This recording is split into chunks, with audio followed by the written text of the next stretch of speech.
every marriage undergoes some challenges, and there are marriages that have failed before. All these marriages that have failed, there seems to be a cycle of failure in various marriages. There are families you enter and you realize his grandmother was not able to sustain her marriage. The mother was not able to sustain her marriage. And now we see the firstborn of this family, the third generation, the marriage is also somehow not going to work. Are you getting my point? Marriage is made up of stages, and every stage comes with a change. Number 6, to help the couple discover workable and effective communication skills. So what I am saying here, the reason why we do this kind of marital couples in the church is to help you as a couple be able to discover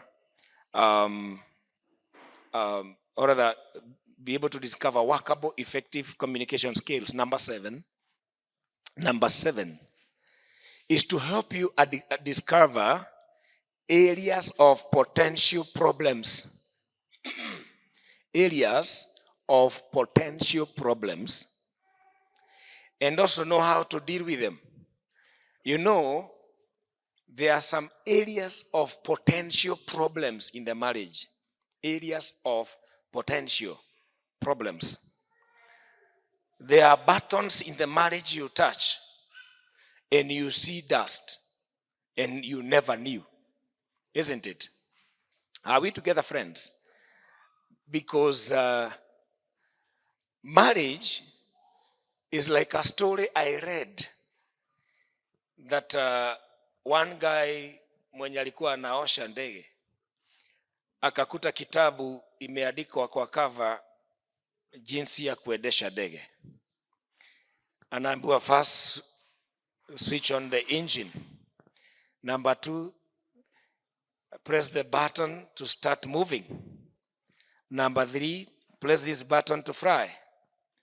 I just read the story. I don't even know whether it's true, but it captured my mind. And then the book is saying the other page after ndege imefly, anasema for more information contact manual number 2, and it is not there. Marriage is like that. You keep na bado wako kule hewani. You need to understand where to press and where not to, because huyo mtu unaishi na yeye anaweza kukasirika na akuache. So na doa iko na potential areas za kuleta divorce. When I start talking about marriage adventure, I'll come to that quickly. If there are potential areas that you touch and you see danger, you see problems. Did you know that person you are living with, you haven't known her or him very well? Because there are buttons you haven't touched. There are areas you haven't really discovered. For example, do you know the reactions of the partner sitting next to you if they discovered you have fallen into sexual sin and you are their partner? Do you know how they can react and behave? Do you really understand exactly whom you live with? Some would kill you, some would just leave, some would just, I don't know. But the truth is, in every marriage, there are potential areas of danger, and it's good to know them. Are we together? And we're going to talk about that. Number 8 is to help couples know how to relate with in-laws. It's help couples know how to relate with in-laws. When I talk about in-laws here, I'm talking about extended families both sides. Extended families on both sides. And these extended families, both sides, can be a troublemaker. I'll tell you something today. When your mother and a father get in the middle of your marriage, they are no longer parents, they are demons. When your sister or brother get in the middle of your marriage, they are no longer brothers, they are no longer sisters, they are demons. At all times, you must understand that your in-laws will never be godly when they are given this, they are put at the center of your marriage. They are never godly. No marriage has ever succeeded if in-laws were given chance to put their nose into your issues. And I want you to tell the person sitting next to you, if your in-laws put their nose into your issues, it doesn't work. Talk to your neighbor. Wacha ungwana, hapa ni kwa Mungu. Talk to your neighbor. If your in-laws put their nose in your issues, marriage never recover. I have seen a very foolish things people do in this country. Can I tell you? One, when your partner has a problem, you call the elderly brother. It's a big blunder. When they have a problem, you call their auntie. When they have a problem, you tell their mother. When they have a problem, you are calling their uncle. It is a big blunder. It never works. Actually, I normally tell people that doa inafaa kupitia makoti zote kitambo ifike koti ya mwisho. Na nikiadvise wale wanaoa na wameolewa na waambiaga, unajua hii miaka ndio ya mashida. Hii miaka inakuwa na mashida mingi ya kupigia auntie, kupigia niko, kuambia brother, kuita sister. Unakuta sasa hii doa mpaka mama yako anaelewa umenyimwa wiki moja. Mimi nimekaa hapa nasikia mama na baba wameketi hapa. I think we were with her. Tumekaa hapo, baba na mama wamekuja, msichana na kijana, tuna kesi. Mimi nasikia kijana anasema mbele ya mama na baba yake, hebu muulizeni alinipea lini? Mbele ya mamako anasikia unanyimwa. Your own mother. Unataka afanye nini? I get what I'm saying. This is what normally happens anytime the marriage has a problem. Inafaa kwenda stages. Stage number 1, try to solve it, two of you. Write this down. It might help you someday because I'll not come back there. Whenever you have a marriage crisis or an issue in your own marriage, number 1, try to solve it, two of you. Don't involve the third party immediately. Usilete mtu wa tatu haraka. Try to sit down and talk, two of you. Rule number 2, or rather number 2, if it is not possible to solve it, two of you, for those who have best couple, go to your best couple. If you don't have a best couple, you have that probably you got when you did your wedding, kama ulikuwa yako ni come we stay, then find a mature couple whom can become like a best couple. Are you getting my point? Find a mature couple that seems to be mature to listen to you and adapt them as your best couple, or maybe a couple to help you at that moment. If it doesn't work with such a couple, it is at that juncture now you further go to your pastor. Because don't just go straight to your pastor, because, and I'll tell you why. The moment you start telling your pastor issues about your husband, day one, they will run away from the church. They will feel very uncomfortable being in the house of God when the man of God has been told so much about me. And I was not afraid of sitting down and we'll resolve it. Number 3, is it number 3 or 4? If it doesn't work with the pastor, that is when the pastor is also able to involve other church leaders to talk to both of you. The church leaders and elderly people in the church, maybe there are 4 couples that are addressing this one couple. If it is not going to work that way, the next stage it goes is actually to the parent. And always remember, the higher you go, the dangerous it is becoming. Are you getting my point? If you go at the table of your parents, it's like now you have gone to high court. Because if it doesn't work there, no, it is going to go to chief or to the court. And that is why a wise person, did I mention brothers and sisters there? Did I mention brothers and sisters? But why do we always run to them? His brother, his sister, his uncle, his auntie, his mama, his baba. Na ushamwaga mambo yote hapo. Unafikiria mtu ataenda kwenu, atatabua kwenda kwenu? Alafu ukikaa mkipata amani, unashinda ukimwambia bona unipelekeagi mahali. Anapelekaje na uliongea mambo yake ya kitanda kwenu? Yote ulitoa nguo. You know, watu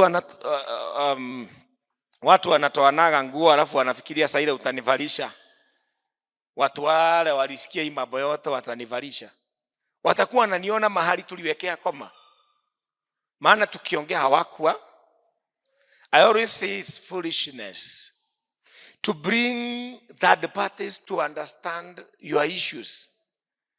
Because you got married, 2 of you. Learn to sit down and talk. Learn to address issues, 2 of you. You know, this age always have that temptation. You ever seen a grandmother and a grandfather wamekalishwa chini waongeleshwe? Uliona wapi? Kwa sababu watu wanaanzaga wawili na wanamalizianga wawili. Hao watoto mko na wao watawaacha. Wamezaliwa, mtawalea, waondoke. Vile mlianza honeymoon mkiwa wawili, ndivyo bado mtabaki wawili. He could drag third parties day one. Third parties always come when you have tried it first and it didn't work. Can you turn to the person sitting next to you and try to give them some piece of advice about that? And it's important. Tell them don't straight away learn to, don't straight away run to a third party. Don't drag people in your marriage who should not know. I tell my wife every day, listen, I tell my wife every day, even when we have issues, please, it is better to fake it until you make it. Because if you show everybody things are not okay, when things start working, they never stop talking. Even when we come, you know, sometimes watu ukosana Sunday asubuhi. Na mimi ndio naenda kuhubiri. Siwezi kosa kwenda kwa madhabahu juu hatuelewani. Lakini kile nitafanya kwa sababu kutoelewana ni hali ya life. Nitahubiri na huwa tunaambiana hata kama tumekosana. Sheria ni kwamba hakuna madharau nikiwa kwa madhabahu. Hakuna madharau. Tutaelewana baadaye. Nikiambia watu wainue mikono, hata wewe inua. Nikisema tushangilie Yesu, shangilia. Tukitoka kanisani, tuingie kwa gari. Ukirudi kwa kiti wewe nyamaza vile ulikuwa umenyamaza. You think it is easy to be a pastor's wife? Because the moment you expose trouble, members don't know you solved it.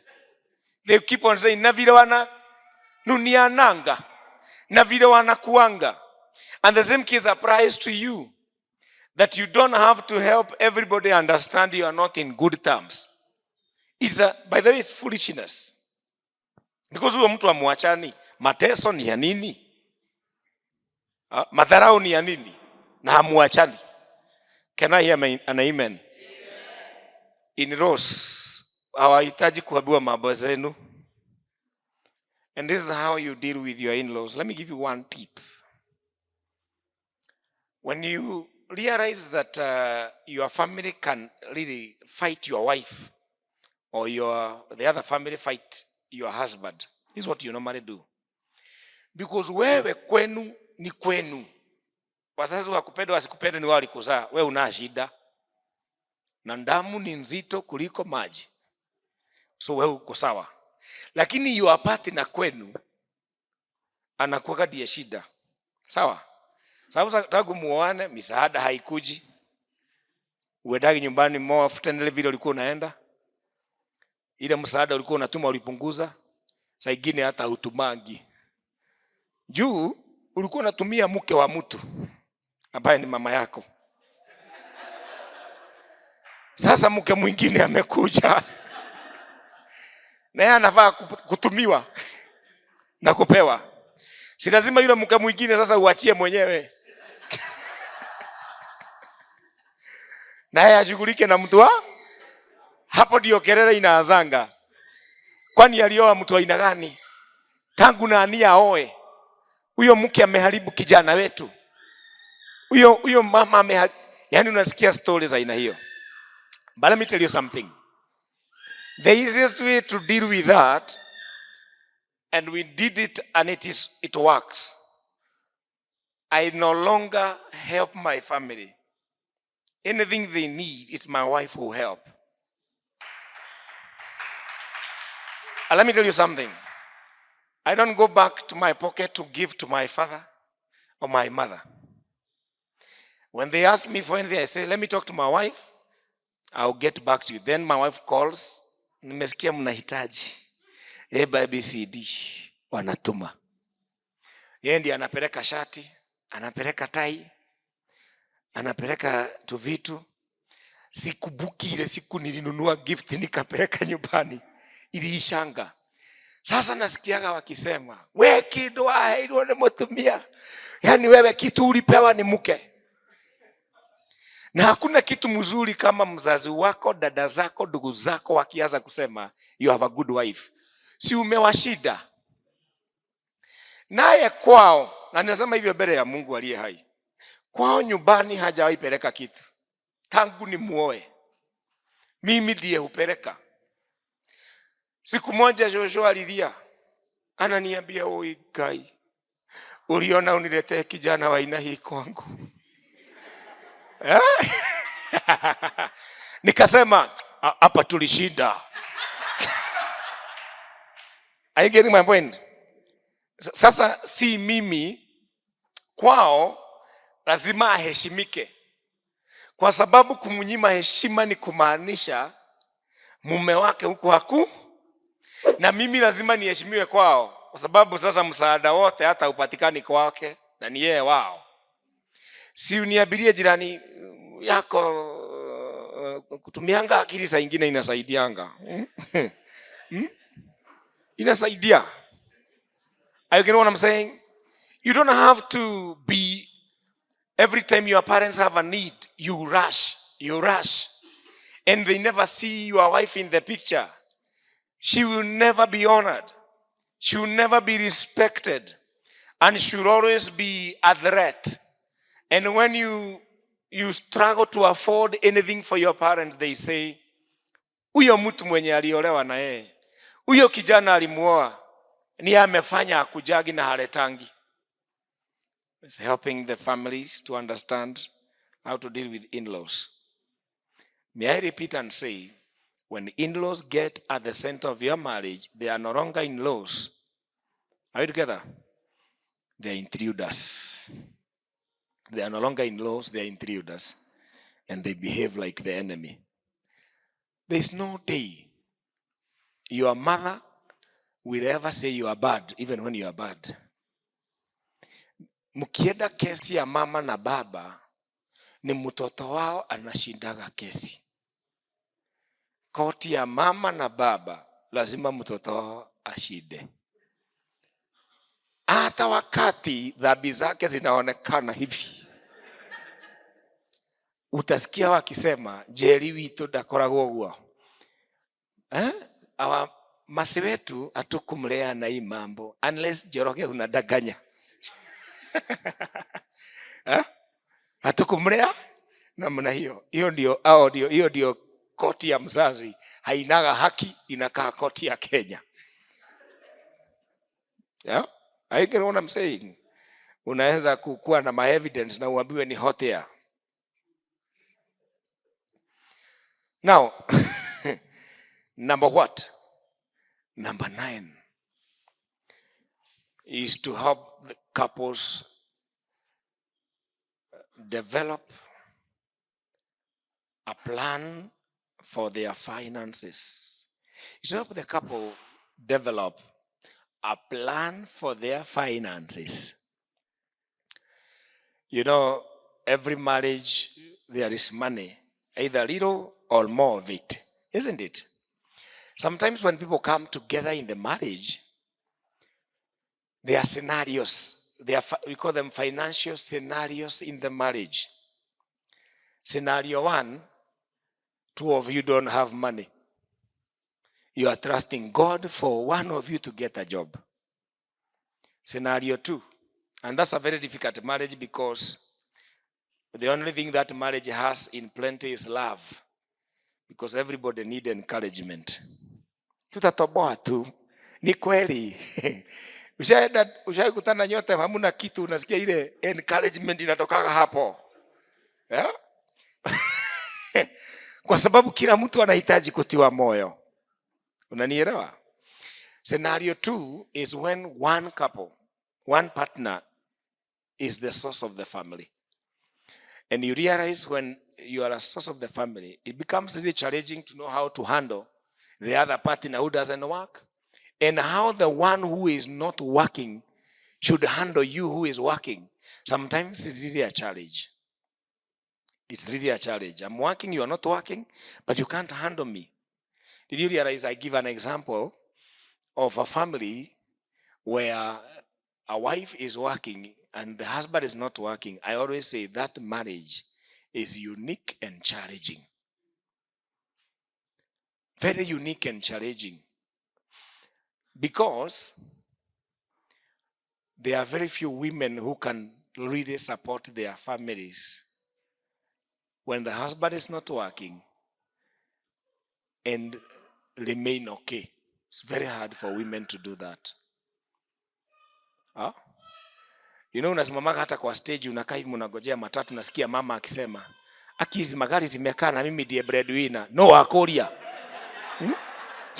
Nani amekuuliza? No? Unakuta hata stranger kwa stage wanajua kamuzeka huyo akafanyaki kazi. Kwa stage unasema, sasa hizi magari zimekaa na mimi ndiye breadwinner. Sijawahi ona hata kanisani mama ameprovide, ikifika miezi 3 naletewa prayer item. Pastor, nataka uombe my husband, hii mzigo imekuwa mzito. Sijawahi sikia mzee anasema niobewe kwa sababu mzigo umekuwa mzito. Na hutawahi sikia mwanaume akisema I'm the breadwinner. Ukisikia mwanaume anasema hivyo, hakikisha kama ni mwanaume kamili. Yeah? I'm giving you those financial scenarios do happen. Are we together, friends? Another scenario is when 2 of you are working and everybody has got their money. You think it is easy? And you realize one cannot be controlled how they spend their money, because everybody have their own money. And you can buy whatever you want. Oh? Are we together? And then the issue of splitting the budget becomes an issue. Now, those scenarios in finances, such a seminar should help us to address. Because there are answers. Some have succeeded, isn't it? Are we together, friends? How you spend your money if you are the one making money and the other partner is not working is a very tough, challenging issue. For example, all the sisters who are here, did you know it is not easy to buy things in your house when your husband is jobless? You surprise your husband with a TV. You changed your bed. The next thing, kitchen is furnished. After kukaa unakuta shopping imejaa kwa kabat. Vikombe mpya. Anakaa kama kuna kitu inafanya mwanaume anasikia akiwa mshukiwa. Ni hiyo sasa. Simply because you are making money and uko na joto ya unajua sasa mtu akiwa mchanga kwa doa kuna joto zingine, unasukuma kitrole quick mart, unaweka, sasa ni wewe, unaweka and then unatokelezea mwanaume anakuta nyumba imejaa kila kitu, amebeba mkate moja ya super loaf.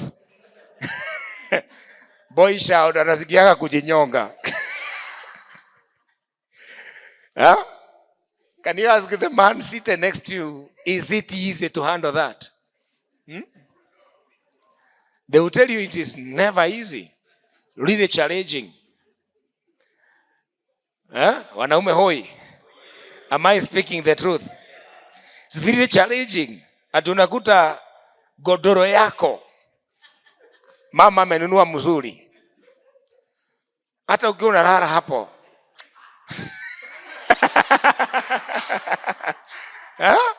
Hata kama unalala hapo. Unasikia ni kama uko kwa wenyewe. Wacha sasa ni yeye ananunua chakula apike. Hata kutoa ukali upewe. Unangojea kwa utulivu mwingi. Ile wakati utapewa tu. Kwa sababu hujagharimia. It's really challenging. That's why we are talking about even managing finances is a need that the church can address. Si ni ukweli? Number what? Number 10 is overcoming, to help the couple overcome wrong ideas about sex and other things in the marriage. Everybody comes with wrong ideas in the family. You did not come with right idea. Is to overcome wrong ideas about sex and other things in the marriage. You know, people have so many wrong ideas. Hata ukiona wameketi kwa viti. Haelewi mambo vizuri. Are we together? And these wrong ideas, some have learned them from their families. Some have been influenced by the world around us. Some have been really influenced by peers and friends.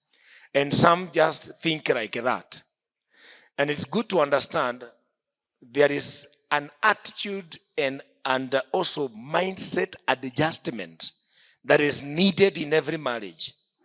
Because you could be looking at your partner with a wrong idea, approaching things with a wrong idea, the way you behave. You have wrong ideas about marriage, about sex, isn't it? And I must tell you this, and I give this as an example. Sometimes back we have handled so many sexual problems, and you realize they all originate with a bad idea that this person had. For example, we handled a case of a man and a woman who are having a fight because the man wants anal sex. They are born again, but the woman is not comfortable. And there's a fight. And you ask a man, you say, "Sini mke wangu shida iko wapi?" But it's a bad idea. It's a wrong idea about sex. Are you getting? There are those who come to the marriage, they have to switch off the right for them to have it. There are those who only know it is done in the night. During the day is not acceptable. Are you getting my point?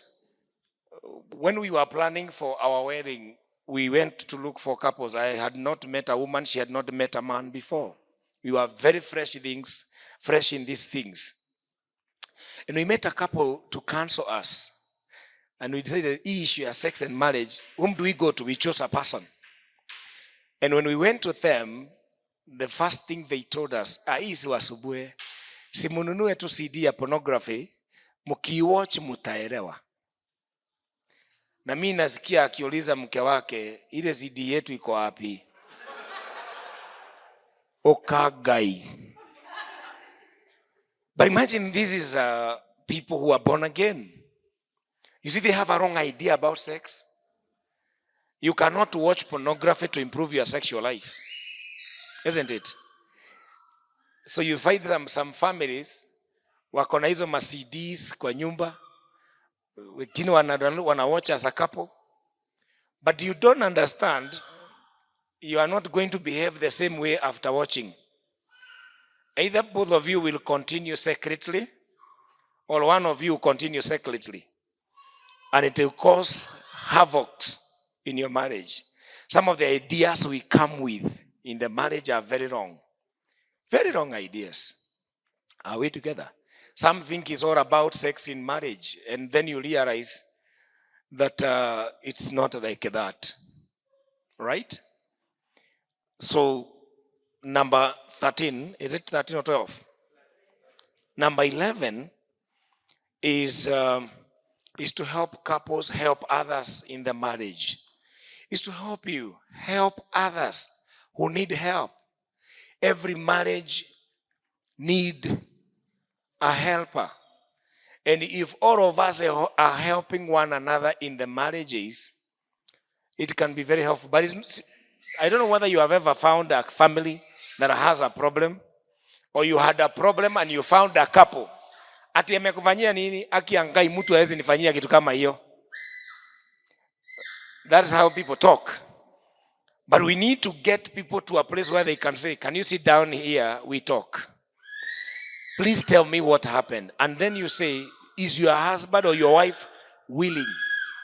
We sit down.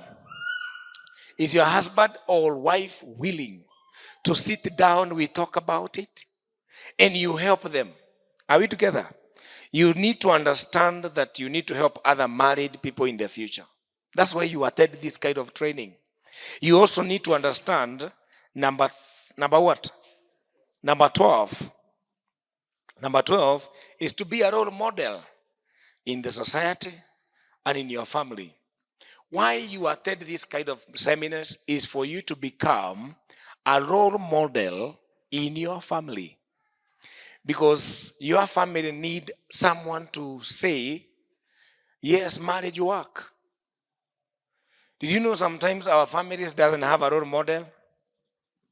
They don't know that marriage can work. One of the reasons why I would want my marriage to work is because I have 7 brothers behind me. And I want them to understand that it works through me. I don't want them to understand it doesn't work through me. Are you getting my point? Whether you like it or not, you are a role model to someone. When people are planning to get married, after we got married, I think 8 months down the line, we were best couples. 8 months. And we have bested almost 10. And all of them that we have been best couples, we never go telling them, come, we best you. It's like they admire us, but we don't know. You are a role model. And there is someone who admires your marriage when it is good, when you are living together, when you are walking right. You are a role model, whether you like it, whether you don't like it, whether you know it, whether you don't know it. And that's why you need to have a working marriage, because someone is watching. Lastly, is to align your expectation in the marriage. Align your expectations in the marriage. I told you everybody comes to the marriage with funny expectations.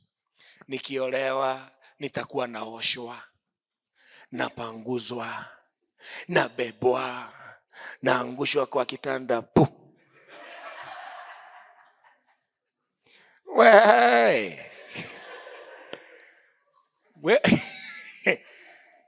Sijui Ni wangapi bado wako kwa hiyo stage hapa ya kukaaga kwa kiti ukigojea mtu wako saa 4, saa 5, saa 6? Tulikuaga hapa na huyu dada na hakuli mpaka ufike. Idhiti mwaka moja ama ni 2 kwenda chini. Haikulikangi kama hajafika. So unagojea akifika sasa mkulanishe. Alafu mulalanishe. Muamukanishe. Muendanishe. Alafu munasonga songa. Unakuta mtu anakula analala. Mtu anakula analala. Alafu sasa hata akuulizi umefika wapi. Alafu akiingia kwa blanketi, ndukaehie, usiniletee hiyo baridi yako. Kaa bali kwanza upate joto. Are we together? Because sasa expectations zinaenda zikichange. Ulikuwa unafikiria mtakuwa mnapika huyo akikata kitunguu na kata nyanya. Unarealize unapika hajafika. Ulikuwa unafikiria mtakuwa mnakula pamoja, inabidi ukule ukarare.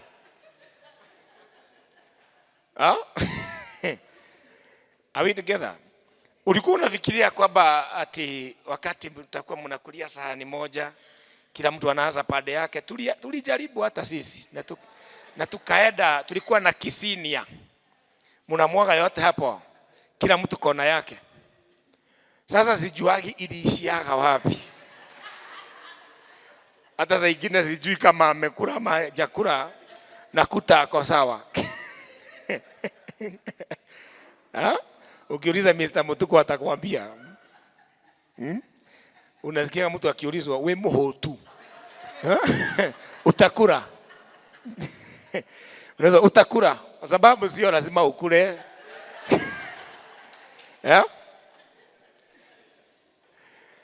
Zamani ulikuwa unaenda nyumbani, naenda nyumbani nikiwa na njaa. Juu nitakuta kadhamosi ya uji na kadhamosi ya chai na tupani keki hapo, saa ingine supu ya mifupa imeshamushwa. Unaikuta kwa meza. Sijui hiyo mambo ilibadilikaga wapi. Sasa unakuta ndio nikuwe na amani nikienda nyumbani na koga madazi 2 kwa hoteli. Na kikombe ya chai. Ndio hata kama kutakuwa na delay. Mimi sina shida. Nitangojea tu. Lakini hii maswali unasikia watu wanaulizana, kwani inapikiwa Meka? Hii chakula yenu mmeshida wapi? Yaani hiyo story inaishanga. Na nilimaliza nikijua niko na njaa sana. Sitaki kupeleka hiyo njaa kwangu yote.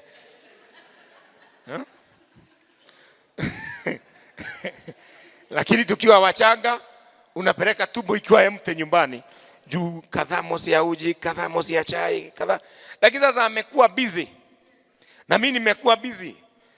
So hata saa ingine tunakutana zote nyumbani hatujui tunakula nini. Saa ingine tunaambiana hii masaa si mzuri ya kupika. Tulale.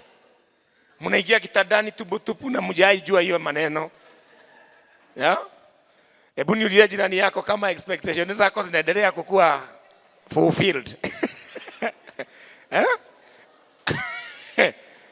Marriage is a land of surprises. Because every now and then you discover that my expectations were not right. Alignment inafanyika every day. I don't know how you're getting my point. Alignment inaenda ikifanyika. Unakuta mtu ameingia kwa na expectation, mkiingia kwa doa, kwa sababu wale watu wameingia kwa mapornography na nini, ukiingia kwa doa unafikiria utakuwa tu unasukumwa mbio haraka, unatosheleshwa vizuri. Only to realize ukiolewa mambo ni mengi. Mtu anaguruma hapa kama anataka kwenda.